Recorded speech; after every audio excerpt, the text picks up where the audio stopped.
मित्रांनो, ही गोष्ट आहे आजपासून 2 महिन्यापूर्वीची. मी आणि माझी आई लखनौहून पुण्याला राहायला आलो होतो. आईच्या जवळच्या मैत्रिणीच्या सुंदर बंगल्यात आम्ही राहू लागलो. त्या बंगल्याचे मालक रोहन काका, त्यांनी माझे लखनौहून पुण्यात शाळेत ट्रान्सफर करून दिले होते. आता मी इथे 12वी शिकते. दिवसभर मी शाळेत असते. रोहन काकांना व्यवसायाचा खूप काम असतो, त्यामुळे ते दिवसभर बिझी राहतात. आई बंगल्यात एकटीच असते. संध्याकाळी आम्ही सर्वजण एकत्र येतो, डिनर एकत्र करतो. नंतर आई आपल्या बेडरूममध्ये जाते आणि मी माझ्या बेडरूममध्ये. रोहन काकाच्या बंगल्यात 2 बेडरूम आहेत. एक त्यांचा खाजगी, जिथे ते आणि आई झोपतात, आणि दुसरा जिथे मी झोपते. आठवड्याच्या शेवटी आम्ही खूप मजा करतो, फिरायला जातो, बाहेर डिनरला जातो. एकंदरीत रोहन काकांसोबत आम्ही खूप आनंदी जीवन जगत आहोत. या भावनिक प्रवासात पुढे जाण्याआधी मी सांगते, ही खरी गोष्ट आहे आणि मी याचा एक सुंदर विश्व तयार करू इच्छिते. जर तुम्ही या कथेला भरपूर प्रेम आणि पाठिंबा दिलात तर पुढील भागात मी या खऱ्या अनुभवाला आणखी पुढे नव्या स्तरावर नेऊ शकेल.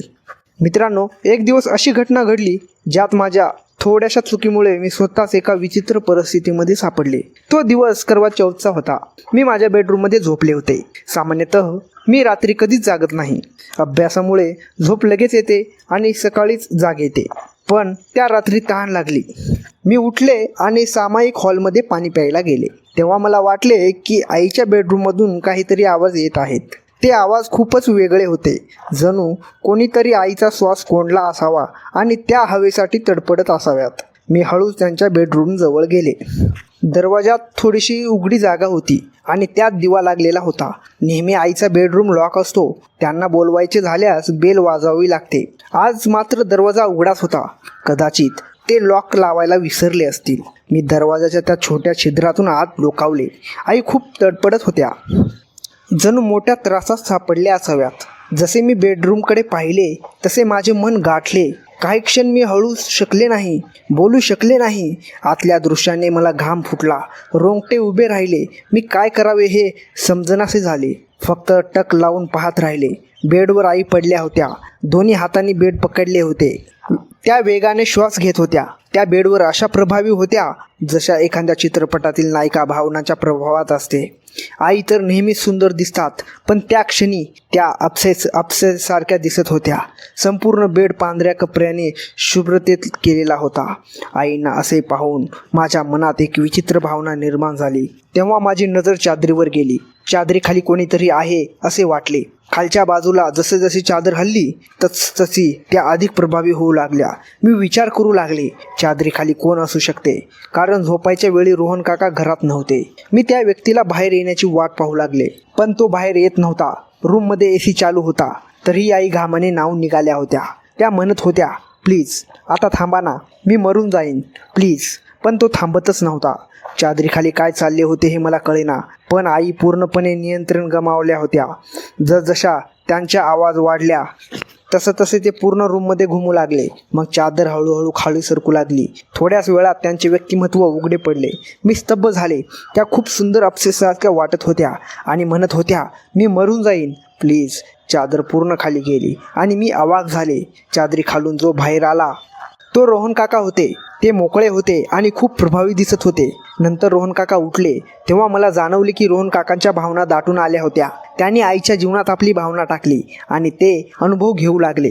असेच काही वेळ चालले. तेवढ्यात माझ्या हाताने चुकून दरवाजा धक्का लागला. आई तर पूर्ण हरवलेल्या अवस्थेत होत्या. त्यांना कळलेच नाही. पण रोहन काकांनी वळून पाहिले.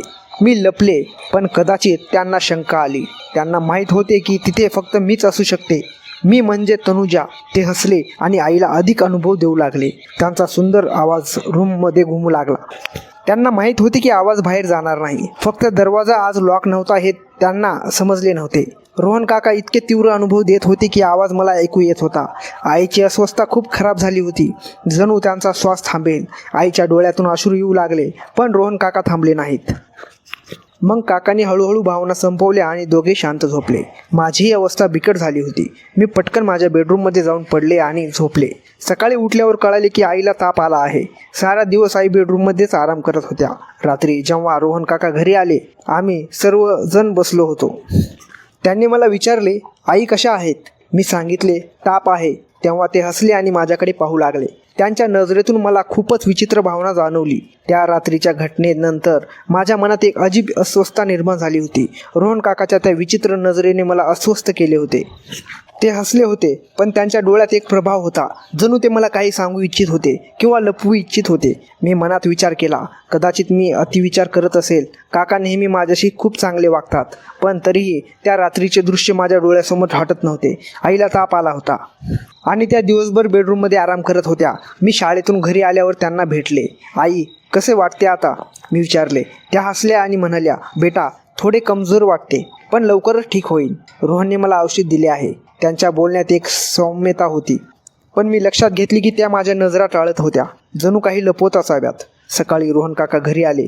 आम्ही तिघेही जेवणाच्या टेबलवर बसलो. वातावरण सौम्य वाटत होतं, पण माझ्या मनात प्रश्नाचा ढीग साचला होता. तनुजा शाळेत कसे चालले आहे, काकाने विचारले. मी उत्तर दिले, पण माझे लक्ष त्यांच्या हातावर गेले. त्यांच्या हातावर एक छोटीशी जखम होती, जणू कोणीतरी खरचटले असावे. मी मनात विचार केला, हे कधी झाले. जेवण झाल्यावर मी माझ्या रूममध्ये गेले, पण झोप येत नव्हती. मी आईच्या रूमकडे कान लावून ऐकू लागले. तेव्हा मला हळूवार बोलण्याचा आवाज आला. रोहन, तुला वाटते का तनुजाला कळले असेल, आई म्हणत होत्या. नाही, ती अजून लहान आहे, पण आपल्याला सावध राहावं लागेल, काकाने उत्तर दिले. माझे मन जोरात धडकू लागले. हे काय चालले आहे. मी मनात ठरवले की उद्या मी त्यांचा शोध घेईन. दुसऱ्या दिवशी शाळेतून घरी येताच मी बंगल्याच्या स्टोर रूममध्ये गेले. तिथे जुने सामान होते, काही बॉक्स, कागदपत्रे. मी एक बॉक्स उघडला. त्यात आईचे जुने फोटो होते, लखनौच्या घराचे. एक फोटो पाहून मी थांबले. त्यात आई आणि एक तरुण पुरुष होता. त्याचा चेहरा रोहन काकासारखा वाटत होता, पण ते काहीसे वेगळे दिसत होते. मग लिहिले होते, 20 वर्षापूर्वी भाऊ. रोहन काका आईचे भाऊ आहेत, पण ते आमच्याशी इतके जवळ कसे. मी आणखी शोध घेतला. एक पत्र सापडले, ज्यात लिहिले होते, प्रिय बहिणी, मी तुझ्या आणि तनुजाच्या सुरक्षेसाठी सर्व काही करेन. ते लोक अजूनही आपल्या मागे आहेत. मी नवीन ओळख घेऊन तुझ्याजवळ येतो. पत्र रोहन काकाचे होते, पण त्यात एक रहस्य होते. ते लोक कोण आहेत, मी घाबरले, पण उत्सुक झाले. संध्याकाळी मी आईना विचारले, आई, रोहन काका खरंच कोण आहेत. मी एक फोटो पाहिला आहे. आईच्या चेहऱ्यावरचा रंग उडाला. त्या म्हणाल्या, बेटा, तू का शोध घेत आहेस, ते तुझे काका आहेत. बस. पण मी थांबले नाही. रात्री मी काकांच्या रूममध्ये गुपचूप गेले. तिथे एक डायरी होती, ती मी उघडली. त्यात लिहिलं होतं, आज रात्री मी बहिणीला वाचवलं. त्या विषयाच्या प्रभावाने ती तडफडत होती. मी तिच्या पोटातून ते बाहेर काढले, पण ते वेदनादायक होते. ती म्हणत होती, थांब, मी मरून जाईन. पण मी थांबलो नाही, कारण ते विष तिच्या जीवनावर बेतले होते. मी अवाक झाले. ती रात्र, ते दृश्य, ते काही प्रेमाचे नव्हते, तर ती विष काढायचे. आईला कुणीतरी विष दिले होते. चादरीखाली काका आईच्या पोटावर दाब देत होते. विषाच्या प्रभावाने ती तडपवणाऱ्या आईला वाचवण्यासाठी. माझ्या मनात सगळे उलट झाले होते. मी जे पाहिले ते अनुभव नव्हते, तर जीवन मरणाची लढाई होती. पण हे विष कोण दिले.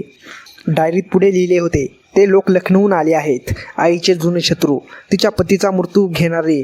मी बहिणीला आणि तनुजाला वाचवण्यासाठी हे नवीन जीवन सुरू केले.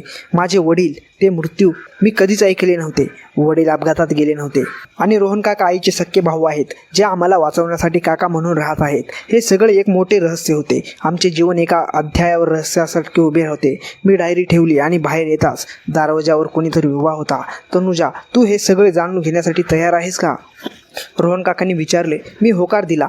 ते म्हणाले, उद्या मी सगळं तुला सांगेल, पण आज रात्री तू सावध राहा. ते लोक जवळ आले आहेत. त्या रात्री मी झोपू शकले नाही. अचानक फोन वाजला.